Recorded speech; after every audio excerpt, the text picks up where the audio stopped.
Hello, everyone. Thank you all so much for attending or tuning into our 12th episode of the Peaceable Kingdom Hour, which is titled Consecrated versus Secular Meat. My name is Matthew A. King, and I am your host. This live stream is made possible in collaboration with allcreatures.org, leading the way in faith based vegan animal rights since 1998, and with the Christian Animal Rights Association, a non denominational Bible based ministry. All opinions and teachings expressed in this series are the commentaries of me, Matthew A. King. And so for the teaching agenda today, first I'm going to give you the usual disclaimer. Then I'm going to give you just a brief overview of consecrated meat because we spent sort of the last 5 weeks involved in that. Then we'll discuss secular meat and the transition or the difference between secular meat and consecrated meat, and then the restrictions on secular meat, such as the Jerusalem Quadrilateral in Acts 15 and 21, the kosher restrictions of Leviticus 11 and Deuteronomy 14, the gluttony restriction of Numbers 11, Psalm 78, 17 to 31, Proverbs 23, 20 to 21, 1 Corinthians 10, 3 to 6, and then also Psalm 106, 13 to 15. And then we'll also discuss the animal cruelty restriction in Proverbs 12, 10. And then I'll discuss about how secular and consecrated meat are associated with evil. And then also what restrictions on secular meat means today, and so how Christians are to live that out. And then we talk about how the vast majority of meat eating today is sinful and condemned by the Bible. We'll get into that. And then also sort of what are these restrictions? What was the intention for these restrictions that what God had intended these restrictions for? And then there's going to be a commentary by a historical figure that backs up my claims at the end here. And then finally, I'll close out with future teachings in the coming weeks. And so I'll go over that. But first, the disclaimer, obviously, because this is involving meat, this obviously involves talking about slaughter of animals and killing and their blood involved and things of that nature that are sort of grisly and gory. And so if anybody feels uncomfortable, feel free to step away or not involve yourself with this teaching. It's totally understandable. And so, but again, it's just what the Bible says. It's, so we're going over that. And it also leads to a very redemptive message in the end too. So it's, even though it's a little bit grisly and hard to bear, there is a satisfying message in the end. And so it's sort of working through that. But starting off, we start out with consecrated meat. So I just want to do a consecrated meat overview. And so obviously consecrated meat, it came from animal sacrifices, and that's a key distinction. And as we talked about in previous weeks, the origin of consecrated meat, it's the evil human heart. So like in Genesis 8:20, it says, "Then Noah built an altar to the Lord, and there he sacrificed as burnt offerings the animals and birds that had been approved for that purpose." And so Noah first sacrifices animals in Genesis 8:20, or not first, but he does this right after he gets off the boat of Noah's Ark. And so he sacrifices these burnt offerings. And then soon after this, God says in Genesis 9, 3 to 4, "I have given them to you for food, just as I have given you grain and vegetables, but you must never eat any meat that still has lifeblood in it." And so he allows the meat to be eaten from the animal sacrifice. And he allows the meat and then also says that there's not to be blood that's eaten with it. But then also in Genesis 8:21, this is the key here. So sandwiched between Genesis 8:20 and then Genesis 9:4, where God approves of an animal sacrifice and then says that Noah can eat the meat. It says in Genesis 8:21, "The Lord smelled the pleasing aroma and said in his heart, 'Never again will I curse the ground because of humans, even though every inclination of the human heart is evil from childhood.'"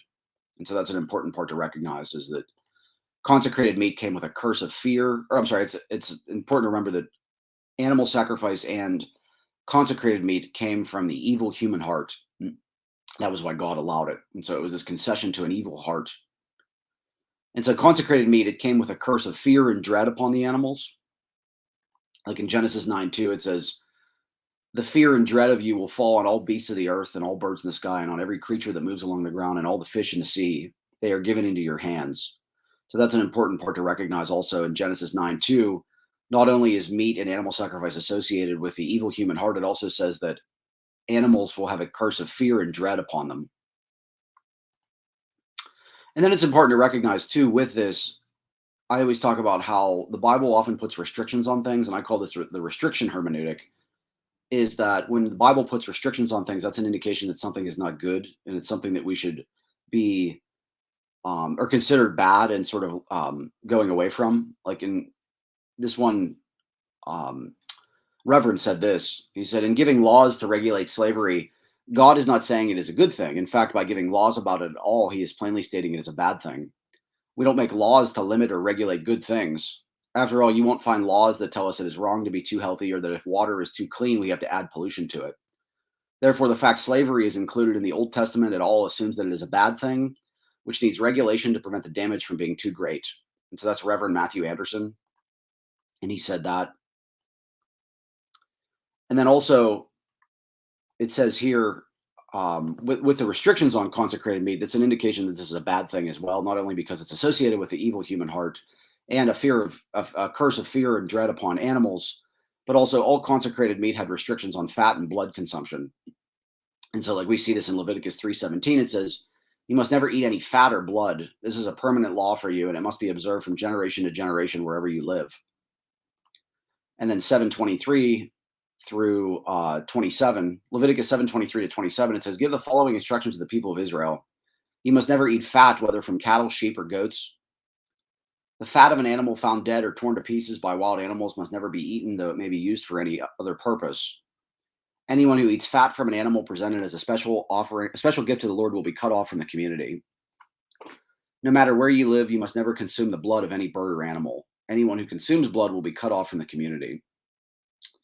And then it also says in Leviticus 7:12, this is what I have said to the people of Israel. You must never eat or drink blood, neither you nor the foreigners living among you.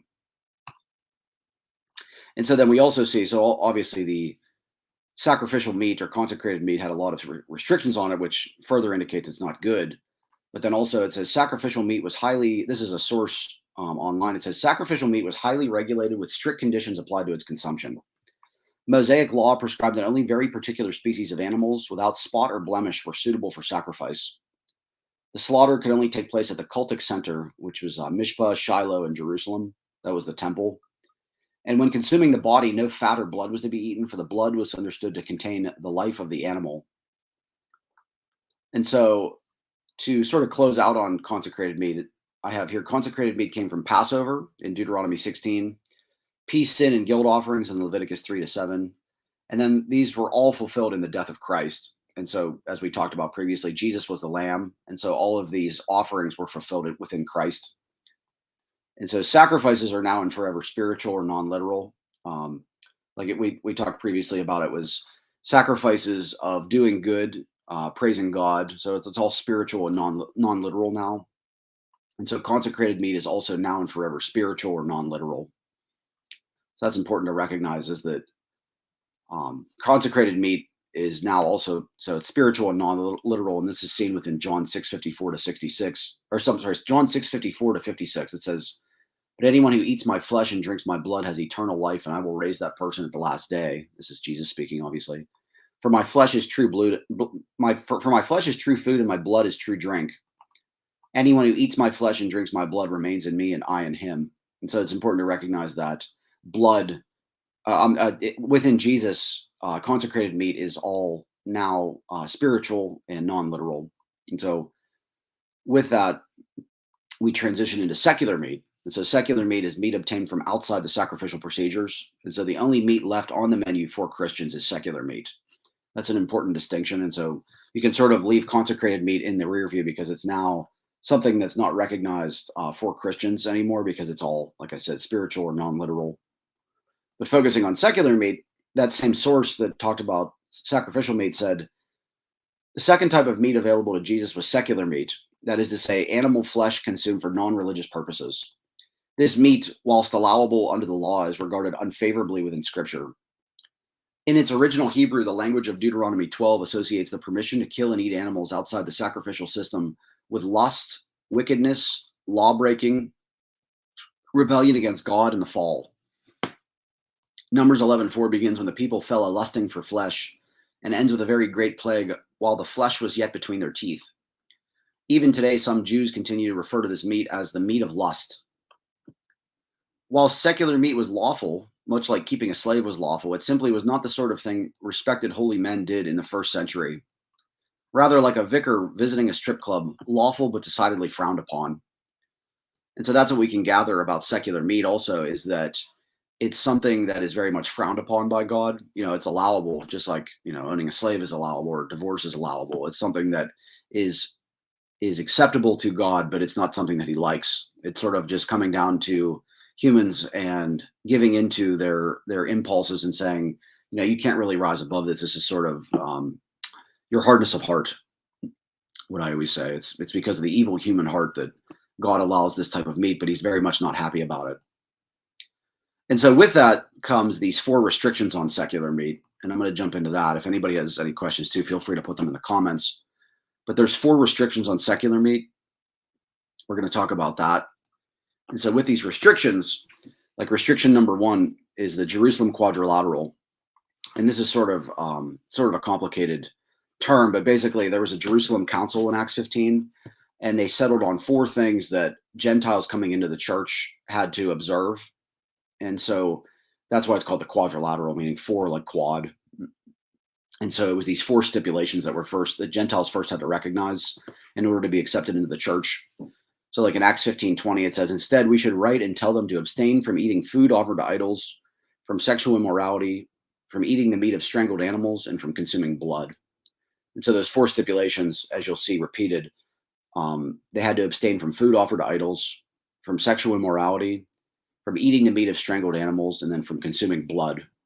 And so those restrictions are very obvious. The ones that pertain to animals, of course, is the eating food offered to idols. And we'll get into that next week. And then also they could not eat the meat of strangled animals. And that sort of aligns with Proverbs 12:10, this sort of aspect of animal cruelty. And then also from consuming blood. And so they weren't allowed to consume blood with their meat as well. And then Acts 15:29 also repeats, it says, you must abstain from eating food offered to idols, from consuming blood or the meat of strangled animals, and from sexual immorality. If you do this, you will do well, fare well. And there again, so it's food offered to idols, consuming blood, the meat of strangled animals, and from sexual immorality. And then Acts 21:25 repeats it for the last time. It says, as for the Gentile believers, they should do what we already told them in a letter. They should abstain from eating food offered to idols, from consuming blood or the meat of strangled animals, and from sexual immorality. And so that's the 4 stipulations that are upon that are the Jerusalem quadrilateral that should be recognized. But I'll talk about this next week in full. I'll give a full teaching on the Jerusalem quadrilateral. But then there's also a second restriction, which is known as the kosher restrictions. And these are probably the most famous. And, you'll hear a lot of Christians say, well, we're no longer under the ceremonial law, which is the kosher laws. And as I've studied, that's actually not true. And I'll talk about that in 2 weeks, actually, about how the kosher restrictions are still valid for Christians. And we see this actually in end times prophecies about how the kosher restrictions are still recognized within 3 end times prophecies. And so it's obvious that they were always supposed to be eternal. And then there's passages that, have been interpreted to nullify those, but they're actually not talking about that at all. But I'm going to read over the kosher restrictions and just sort of familiarize you with them. The first one's Leviticus 11:1-47. And so this is a little bit of a long read, but just bear with me. I promise it'll go somewhere. But Leviticus 11:1-47, it says, the Lord gave Moses and Aaron the following regulations for the people of Israel. You may eat any land animal that has divided hoofs and that also chews the cud, but you must not eat camels, rock badgers, or rabbits. These must be considered unclean. They chew the cud, but do not have divided hoofs. And then probably the most famous stipulation, do not eat pigs. They must be considered unclean. They have divided hoofs, but do not chew the cud. Do not eat these animals or even touch their dead bodies. They are unclean. You may eat any kind of fish that has fins and scales, but anything living in the water that does not have fins and scales must not be eaten. Such creatures must be considered unclean. And so with that, it has to be just fish that have fins and scales. That's the only ones that are allowed. And then also, as you saw above, the animals must chew the cud and also have divided hoofs. And so those certain animals like pigs were not allowed to be eaten. You must not eat anything that lives in the water and does not have fins and scales. You must not eat any of the following birds: eagles, owls, hawks, falcons, buzzards, vultures, crows, ostriches, seagulls, storks, herons, pelicans, cormorants, hoopoes, or bats. All winged insects are unclean except those that hop. You may eat locusts, crickets, or grasshoppers, but all other small things that have wings and also crawl must be considered unclean. If you touch the dead bodies of the following animals, you'll be unclean until evening. And now this doesn't really, this isn't really a big part of what I'm talking about, but I'll just go through it. All animals with hoofs, unless their hoofs are divided and they chew the cud, and all four-footed animals with paws. If you carry their dead bodies, you must wash their clothes, but you will still be unclean until evening. Moles, rats, mice, and lizards must be considered unclean. Whoever touches them or their dead bodies will be unclean until evening. And if their dead bodies fall on anything, it will be unclean. This applies to any article of wood, clothing, leather, or sacking. No matter what is used for it shall be dipped in water, but it will remain unclean until evening. And if their bodies fall into a clay pot, or everything that is in it shall be unclean, and you must break the pot. And then going into the second part. Any food which normally be eaten, but on which water from such a pot has been poured, will be unclean. And anything drinkable in such a pot is unclean. Anything on which the dead bodies fall is unclean. A clay stove or oven shall be broken, but a spring or cistern remains clean. Although anything that touches their dead bodies is unclean. If one of them falls on seed that is going to be planted, the seed remains clean. But if the seed is soaked in water and one of them falls on it, the seed is unclean. If any animal that may be eaten dies, anyone who touches it will be unclean until evening. And if any of you eat any part of the animal, you must wash your clothes, but you will still be unclean until evening. Any one of you who carry the dead body must wash their clothes, but you will still be unclean until evening. And then it continues the important part here, or on to what I'm talking about. You must not eat any of the small animals that move on the ground, whether they crawl or walk on four legs or have many legs. Do not make yourselves unclean by eating any of these. I am the Lord your God, and you must keep yourselves holy, because I am holy. I am the Lord who brought you out of Egypt so that I could be your God. You must be holy because I am holy. This then is the law about animals and birds, about everything that lives in the water and everything that moves on the ground. You must be careful to distinguish what is ritually clean and unclean between animals that may be eaten and those that may not. And like I said, I'll go over this in 2 weeks about what exactly the kosher restrictions were for, and I'll dig into commentary on that about what ancient historical views are on the kosher restrictions and what they were trying to accomplish. But then also Leviticus 11, 1 to 47 is not the only place the kosher restrictions are talked about. It's also discussed in Deuteronomy 14, 3 to 21. Like it says here, do not eat anything that the Lord has declared unclean. You may eat these animals: cattle, sheep, goats, deer, wild sheep, wild goats, or antelopes. Any animals that have divided hoofs and that may also chew the cud. But no animals may be eaten unless they have divided hoofs and also chew the cud. So it says you may not eat camels, rabbits, or rock badgers. They must be considered unclean. They chew the cud but do not have divided hoofs. Do not eat pigs. They must be considered unclean. They have divided hoofs but do not chew the cud. Do not eat any of these animals or even touch their dead bodies. And so that's the most famous, is do not eat pigs. You may eat any kind of fish that has fins and scales, but anything living in the water that does not have fins and scales may not be eaten. It must be considered unclean. You may eat any clean bird, but these are the kinds of birds you are not to eat: eagles, owls, hawks, falcons, buzzards, vultures, crows, ostriches, seagulls, storks, herons, pelicans, cormorants, hoopoes, and bats. All winged insects are unclean. Do not eat them. You may eat any clean insect. Do not eat any animal that dies a natural death. You may let the foreigners who live among you eat it, or you may sell it to other foreigners, but you belong to the Lord your God. You are his people. And this part is interesting too. A lot of commentators have discussed this part. It says, do not cook a young sheep or goat in its mother's milk. And so there's a lot of Hebrew commentary on that. I'll get into that in 2 weeks. And then the third restriction number 3, is the gluttony restriction. And so we actually see this within Numbers 11. And again, this is a little bit of I'm just going to familiarize you with it, but I'm going to be going over this in 3 weeks about what exactly the gluttony restriction is. And this is most clearly seen within Numbers 11, 4 to 34. That's where this restriction sort of starts out. And so I'll just read this here.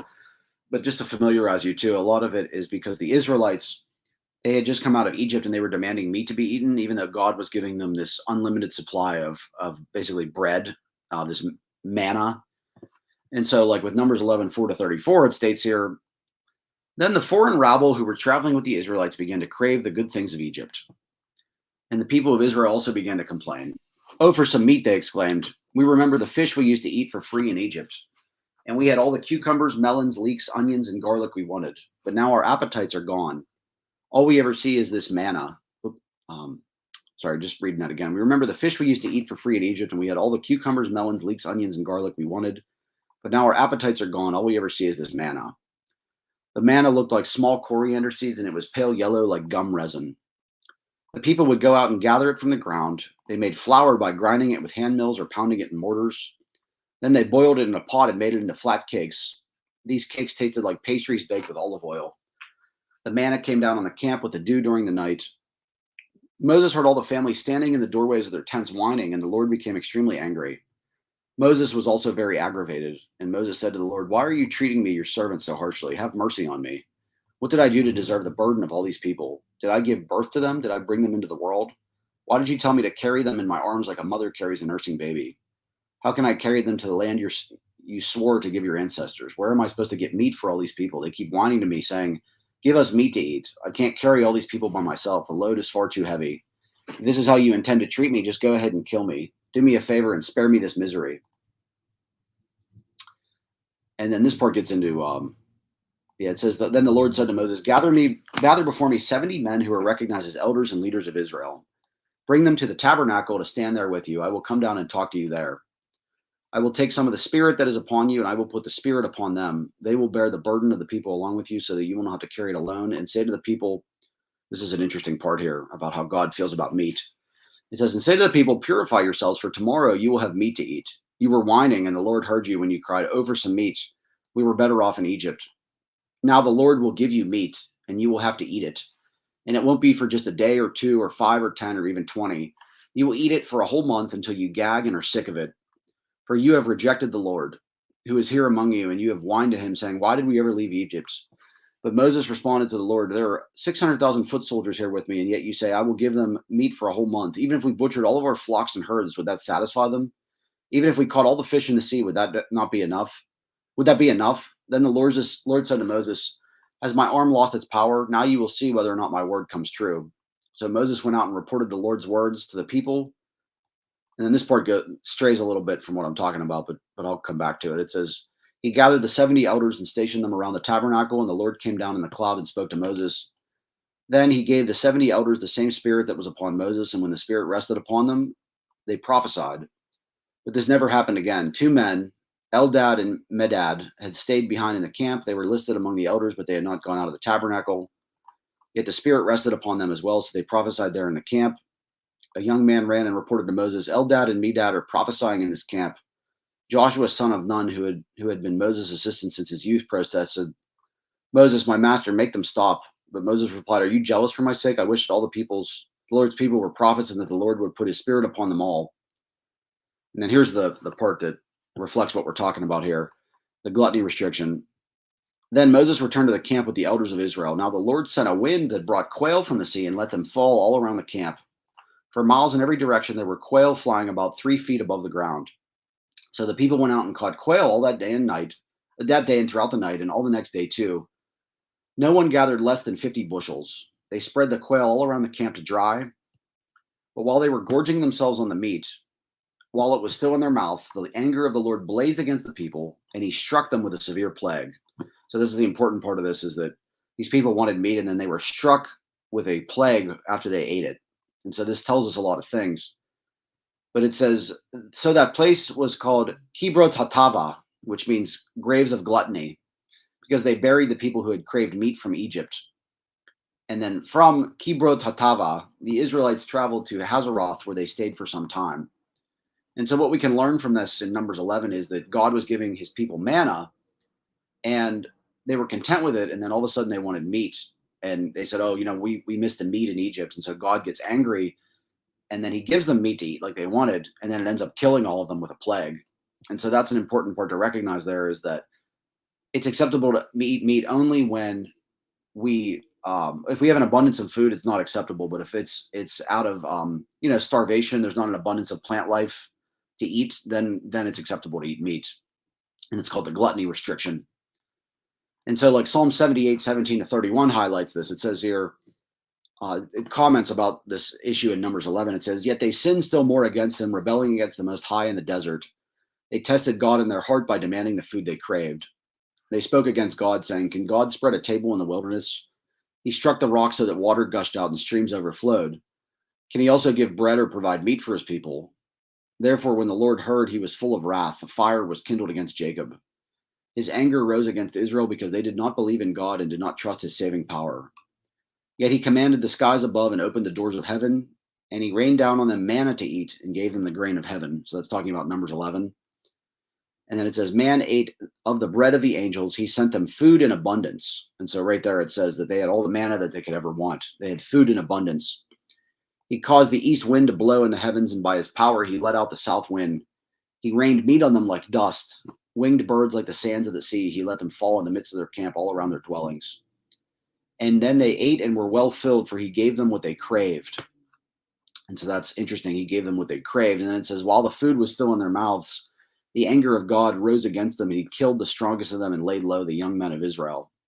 And so there again, it's highlighting that they had this abundance of food, but they chose to eat meat anyways, and then they were punished for that. And so that's something that we can also take into our understanding of how God feels about meat. And then also Proverbs 23:20-21 says, be not among drunkards or among gluttonous eaters of meat, for the drunkard and the glutton will come to poverty, and slumber will clothe them with rags. And so there it's referring to that. And then a lot of people, I'll explain this, in 3 weeks, but a lot of people, when it comes to Numbers 11, they'll say, well, no, it wasn't about the meat that God got angry. It was the fact that the people were discontent, and that's why God got angry.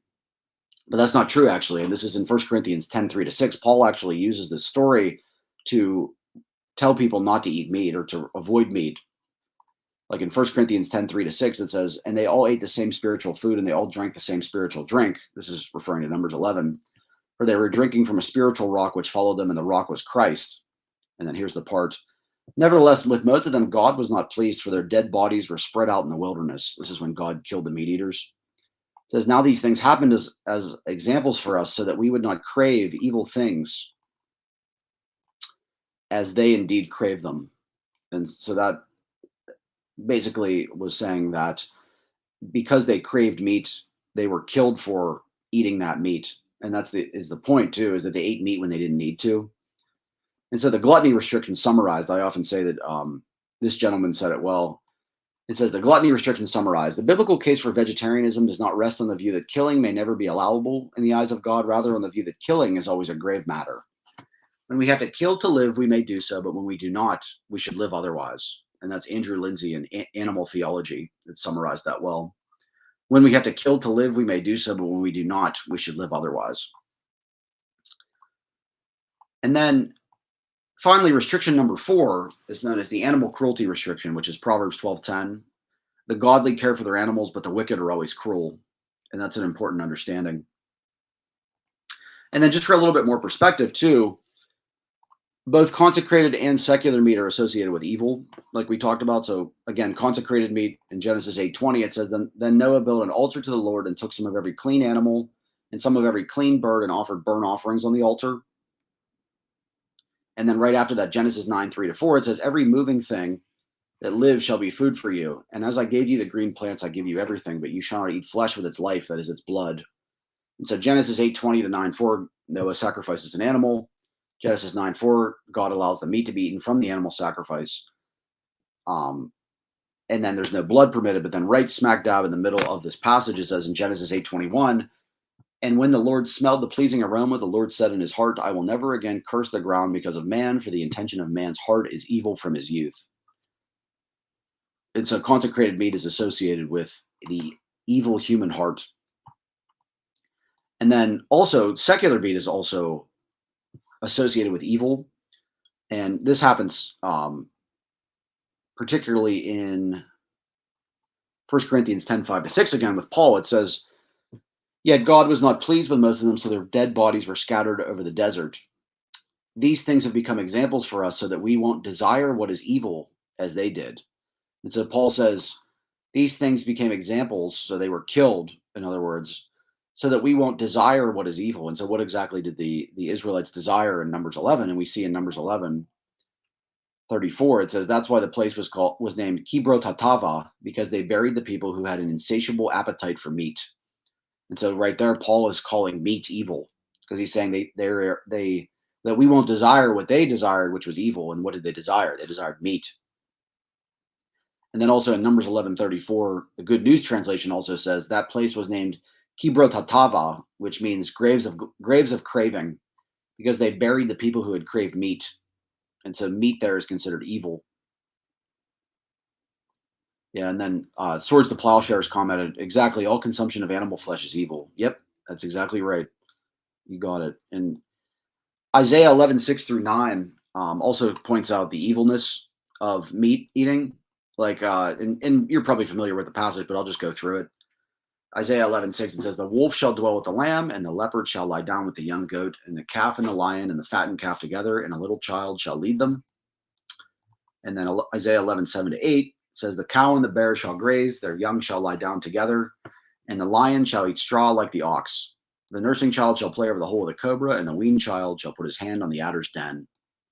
And so Isaiah 11:6 through 8 highlights this on the new earth. When Jesus returns, there's going to be universal peace between humans and animals. There'll be no more, as Isaiah 11:9 says, "They shall not hurt or destroy in all my holy mountain, for the earth shall be full of the knowledge of the Lord as the waters cover the sea." And then Isaiah 65:25 summarizes that, saying, "The wolf and the lamb shall graze together, the lion shall eat straw like the ox, and dust shall be the serpent's food. They shall not hurt or destroy in all my holy mountain, says the Lord." And so it's important to recognize it says, "They shall not hurt or destroy in all my holy mountain," in both Isaiah 11:9. Um, Again, it says, "They shall not hurt or destroy in all my holy mountain." And then 65:25, "They shall not hurt or destroy in all my holy mountain." And then it says, this commentary actually picks up on what it says, which says, "You shall not hurt or destroy." It says, actually, these passages indicate very specifically that carnivorous activity is an evil that is a physical rather than a moral evil. The Hebrew word translated hurt in the KJV of Isaiah 11:9 and 65:25 is ra. Elsewhere in the Old Testament, the most frequent translation of this word is do evil. Other translations include afflict and do wickedly. It is related to ra, the usual word for evil in the Old Testament, and that includes both moral and physical evil. As for the word translated destroy in the KJV in Isaiah 11:9 and 65:25, the core meaning is mar or corrupt. And then this author states very well, "No wonder carnivorous activity has no place in the new creation." And so there's going to be no more meat eating on the new earth, specifically because meat eating is an evil. And actually, some translations even actually reflect this. Like in Isaiah 65:25, Good News Translation, it says, "Wolves and lambs will eat together, lions will eat straw as cattle do, and snakes will no longer be dangerous. On Zion, my sacred hill, there will be nothing harmful or evil." And so that's also highlighted there about how meat eating is evil and hurting animals essentially is evil. And then in Isaiah 11:6 through 9, Good News Translation, it also says, "Wolves and sheep will live together in peace, and leopards will lie down with young goats. Calves and lion cubs will feed together, and little children will take care of them. Cows and bears will eat together, and their calves and cubs will lie down in peace. Lions will eat straw as cattle do. Even a baby will not be harmed if it plays near a poisonous snake." And then here's this, what I'm referring to here. "On Zion, God's sacred hill, there will be nothing harmful or evil." And so it reflects what that author's talking about. Nothing harmful or evil. "The land will be as full of knowledge of the Lord as the seas are full of water." And so that is the part about evil. And then we're going to go on to what do these restrictions mean for Christians today? And so, like, when we look at these four restrictions, how are we supposed to live that out? What does God intend for us? And if anybody has any questions too, feel free to submit them. But basically, what I say is the Bible does not outright condemn meat eating, but places heavy restrictions on the activity that, if followed, would lead to very few instances of meat eating by Christians. And so the most notable one, the most notable restriction that we can talk about today is Proverbs 12:10. It says, "The godly care for their animals, but the wicked are always cruel." And so with that restriction, it's important to recognize, it says, according to a new analysis conducted by the nonprofit think tank Sentience Institute, SI, around 99% of US farmed animals live on factory farms. And that's important to recognize that meat today is not the same as it was in biblical times. In biblical times, there was nothing but field animals. But with the rise of antibiotics, commercial antibiotics in the 1950s, this has created the ability to put animals in large sheds and, basically feed them antibiotics, put them in cages, and allow them to lay in their own filth, and then raise them to the point of meat till they're ready to be eaten. And that sort of practice did not exist in biblical times, and that's tremendously cruel, and something that biblical authors would definitely denounce today. And that's 99% of farm animals in the U.S. And then along those same lines, it says a global analysis conducted by Sentience Institute suggests over 90% of farmed animals worldwide live on factory farms. So that's an important understanding too. And then, I've had critics say like, well, I don't pay for the cruelty, I pay for the meat. And so the cruelty is on the person that's doing it, not me. And so that's kind of a cop out. I mean, it's definitely a cop out, but like in 1 Timothy 5:22, it says, "Do not share in the sins of others. Keep yourself pure." And then also 1 Timothy 5:22, God's Word translation, it says, "Don't participate in the sins of others. Keep yourself morally pure." And so by eating meat from factory farms, a Christian is participating in the sin of animal cruelty, participating in the sin again, 1 Timothy 5:22, and then animal cruelty is the sin discussed in Proverbs 12:10. And so with that, 99% of meat in the United States and 90% of the meat worldwide is condemned by biblical standards. And so then people may ask, well, what about the remaining 1% of meat in the US and the 10% of meat worldwide from traditional agriculture? Is that still allowed by biblical standards? And I would first refer to the kosher restrictions, Leviticus 11:1-47, Deuteronomy 14:1-21. And so, like in Europe, rabbit is commonly eaten, but we see in the kosher restrictions, Leviticus 11:6, the rabbit, though it chews the cud, does not have a divided hoof. It is unclean for you. And then 11:8, you must not eat their meat or touch their carcasses. They're unclean for you. And then Deuteronomy 14:7 also says, but those that chew the cud or have a completely divided hoof, you are not to eat the following: the rabbit, although they chew the cud, they do not have a divided hoof. They are unclean for you. And then also, so rabbit is condemned. That's one form of meat that the Bible absolutely does not tolerate. And then also pork, including bacon, is the most frequently eaten meat worldwide. And as I discussed, that's probably the most famous kosher restriction. It says Leviticus 11:7-8, and the pig, although it has a divided hoof, does not chew the cud. It is unclean for you. You must not eat their meat or touch their carcasses. They are unclean for you. And then Deuteronomy 14:8 likewise says, the pig is also unclean. Although it has a divided hoof, it does not chew the cud. You are not to eat their meat or touch their carcasses. And so the pig is very much restricted based on biblical understanding. And then there's also shellfish, like shrimp, crab, lobsters, oysters. They're also commonly eaten around the world, especially in the United States here. But then it says in Leviticus 11:9-12, it says, these you may eat of all that are in the waters. Everything in the waters that has fins and scales, whether in the seas or in the rivers, you may eat. So again, only animals with fins and scales in the sea. But anything living in the water that does not have fins and scales must not be eaten. And since you were to regard them as unclean, you must not eat their meat. You must regard their carcasses as unclean. Anything living in the water that does not have fins and scales is to be regarded as unclean by you. And so the important part of that is that a lot of the animals that are eaten today, now, granted, animals with fins and scales include like salmon, tuna, so that is biblically allowed. A lot of the animals that humans do eat, but then also a lot are not. Like for instance, like shrimp, crabs, oysters. Apparently, octopus is now the latest rage that a lot of humans are indulging in, and that's definitely condemned by biblical standards.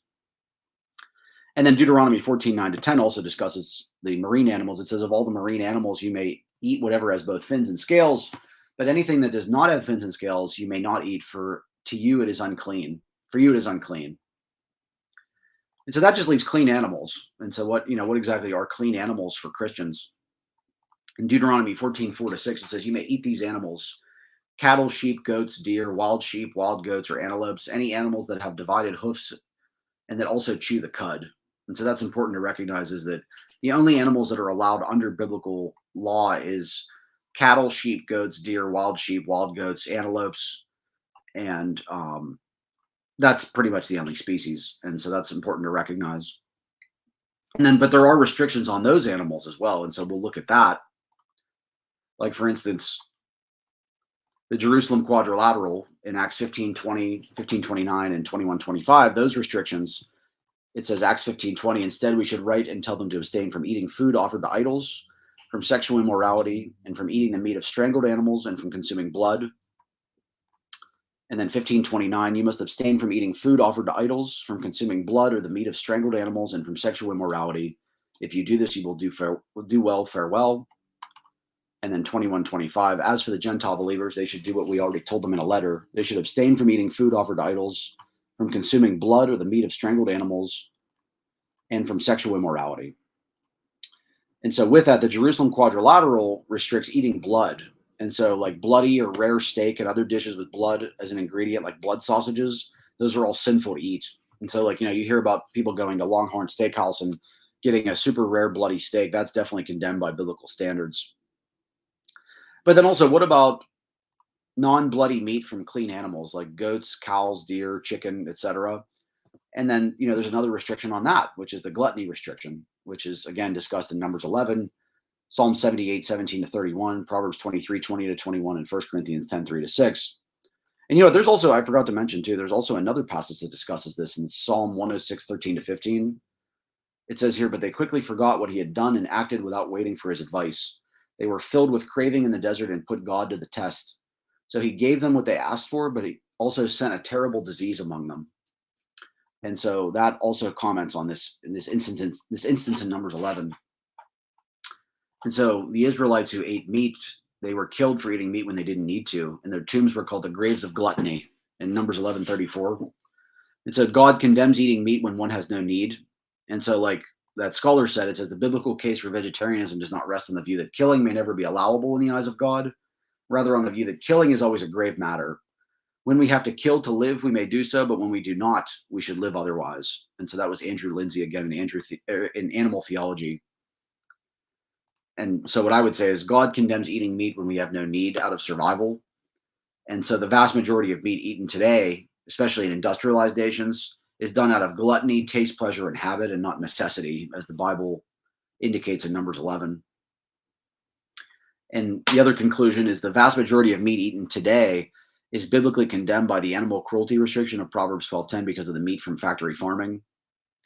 And then the last conclusion, meat from unclean animals is condemned as stipulated in Leviticus 11:1 to 47 and Deuteronomy 14:3 to 21. And as well as blood is also condemned, and that's in the Jerusalem Quadrilateral of Acts 15:20, 15:29, and 21:25. And then additionally, most meat eating is condemned today because it is gluttonous and unnecessary. And that's in Numbers 11:4 to 34, Psalm 78, 17 to 31, Proverbs 23, 20 to 21, Psalm 106, 13 to 15, and 1 Corinthians 10, 3 to 6. And then winding down here, the question people would often ask about these is, what exactly is the point of all these restrictions on meat? When we have these 4 restrictions, what is God trying to do with this? And the obvious answer, I think, is it's trying to make consumption difficult and lead us back to God's original design. And I'll talk about that with the kosher restrictions, actually, about how there's a famous Hebrew rabbi that said that same thing. And so what was God's original design? Like we see in Genesis 1:29, I have provided all kinds of grain and all kinds of fruit for you to eat. 1:30 to 31, and I have given every green plant as food for all the wild animals, the birds in the sky, and all the small animals that scurry along the ground, everything that has life. Then God looked over all that he had made, and he saw that it was very good. And evening passed and morning came, marking the 6th day. And so the Garden of Eden diet, which was how God designed it originally, he said it was very good. And so eating plants is considered very good by God. That's what he made, and how he designed it was best. And I even say, the Bible is like a car manual. God's design in the garden is what leads to the best outcome. And so the Bible is like a car manual. It's like when you buy a car, you get a manual, and the manual says what type of gas it should have, how often it should be serviced. And, the Bible does the exact same thing with us. It says, what is your body best fueled on? What type of fuel should you be getting? And it's plants. That gives the best outcome. And that's why God designed us to eat plants. And when we don't do that, we don't get the best outcome for our vehicle, our bodies. And then, a lot of critics, they'll say, oh, well, like Matt, what you're saying is, this new hippy dippy new age foundation of it's this new reading of the Bible. And what I often do is I pull out a lot of evidence that this is not in any way unorthodox. This is very much traditional understanding of how the Bible is understood. And so, like, there's one particular scholar that I often cite to point this out. She was a founder of a church.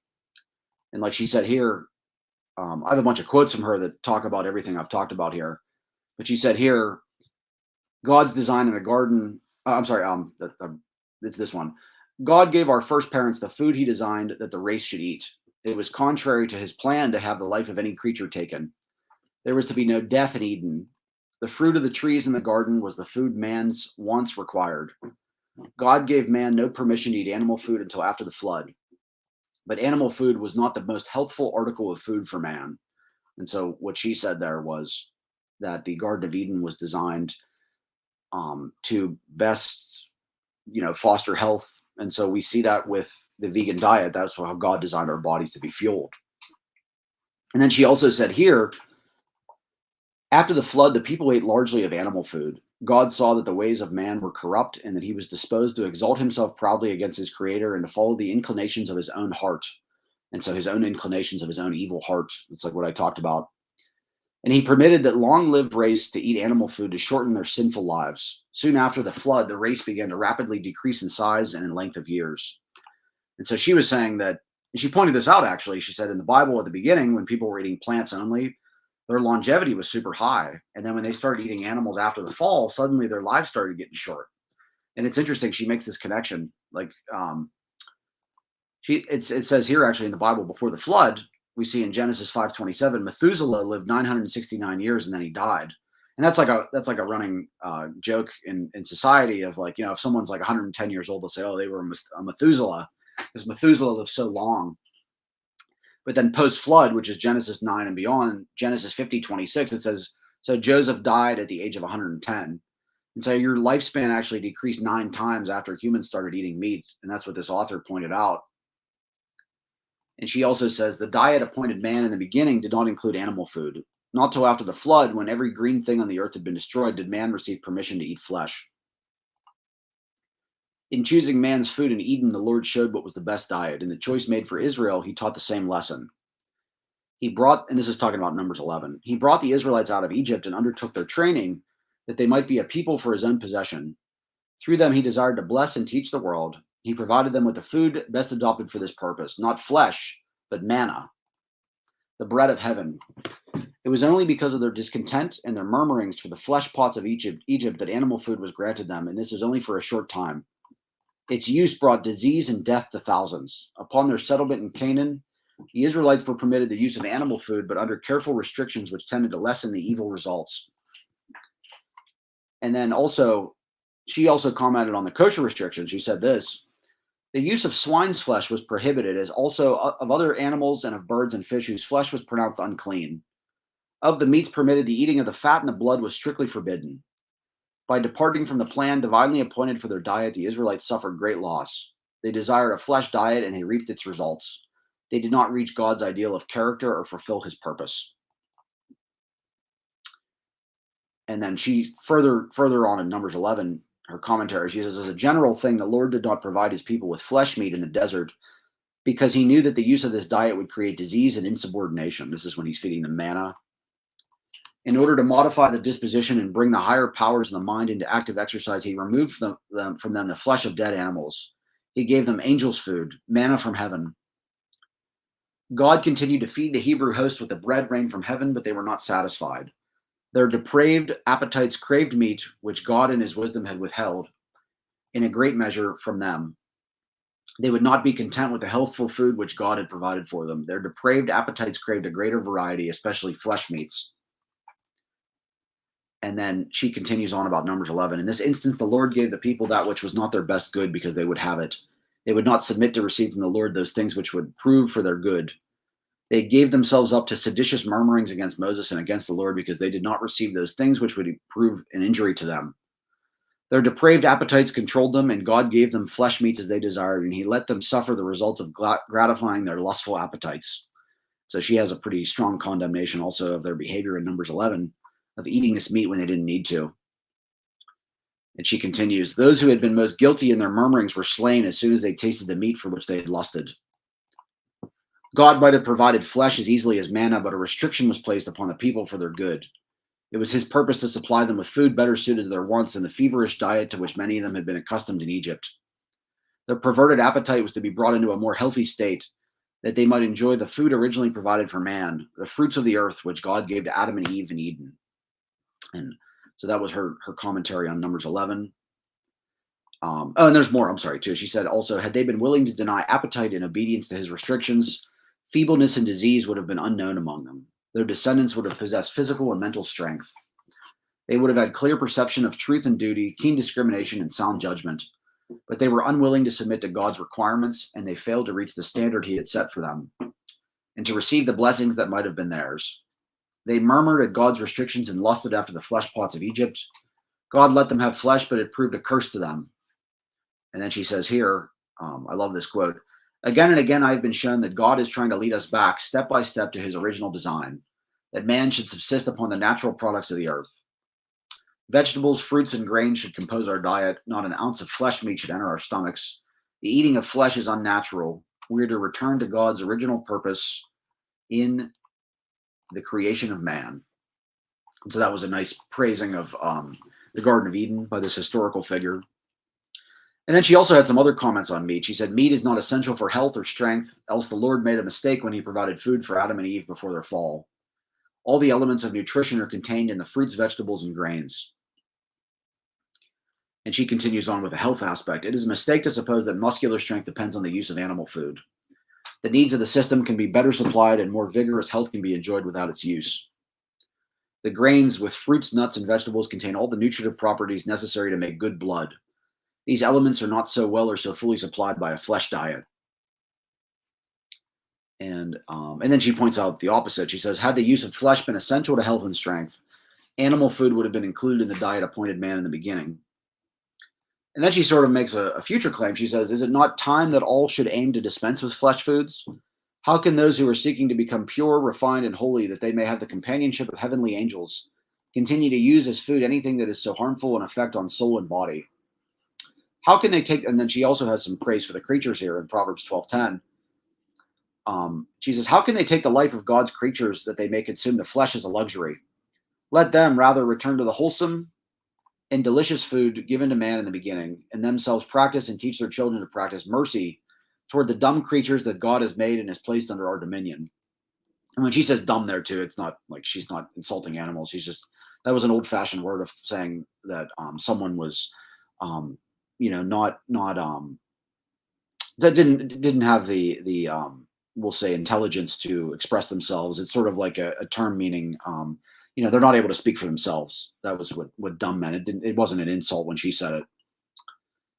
And then she also says the moral evils of a flesh diet are not less marked than are the physical ills.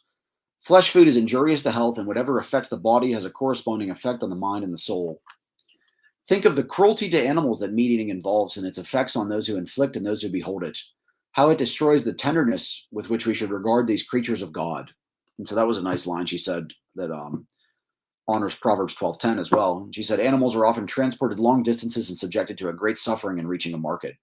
And so she was talking about cruelty even before factory farming existed.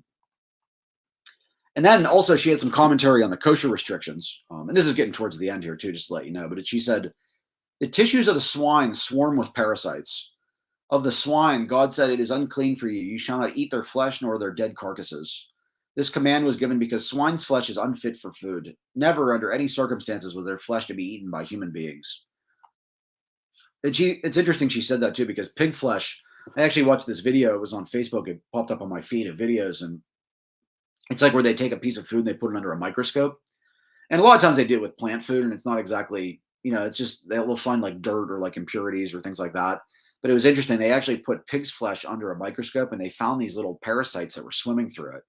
And that was probably trichinosis. And a lot of those things die during cooking, but still the fact that you're consuming that is disgusting.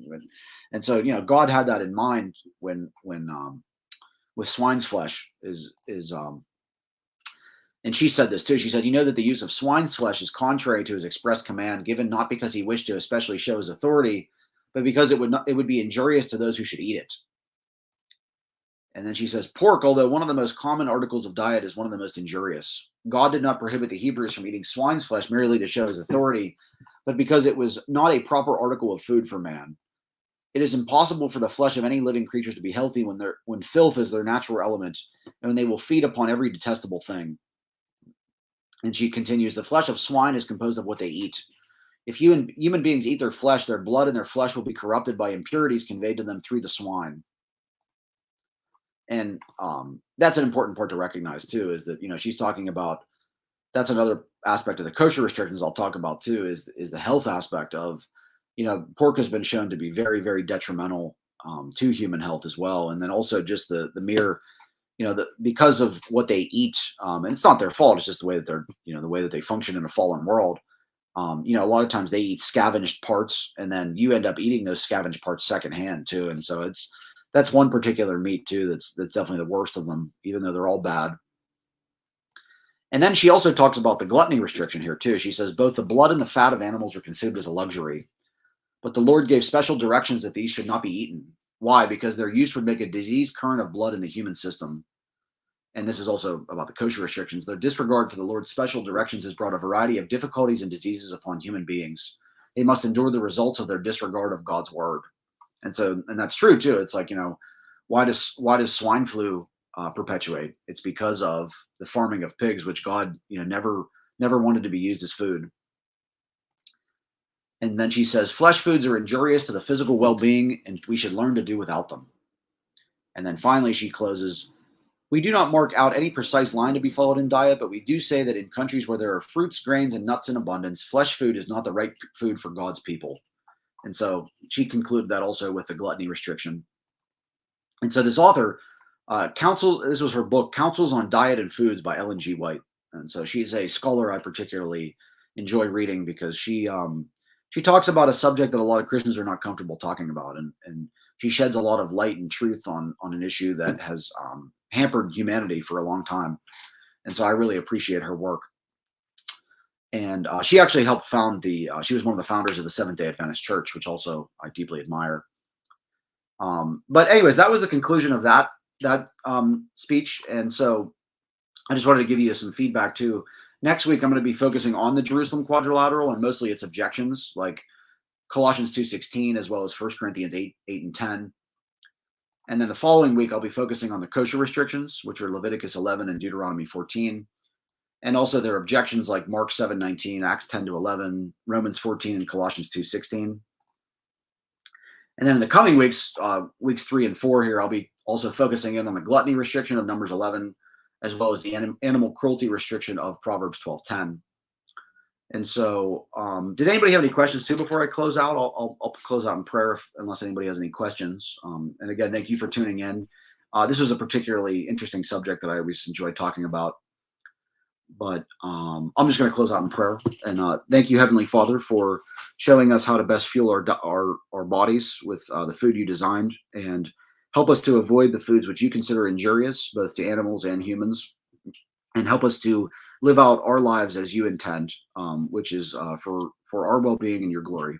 In Jesus' name, amen. And so did anybody, if anybody has any questions, feel free to put them through. But that ends our talk for today. And then I will see you next week to talk about the Jerusalem Quadrilateral. So I look forward to it, and have a great rest of your Sunday, and have a great week, everyone.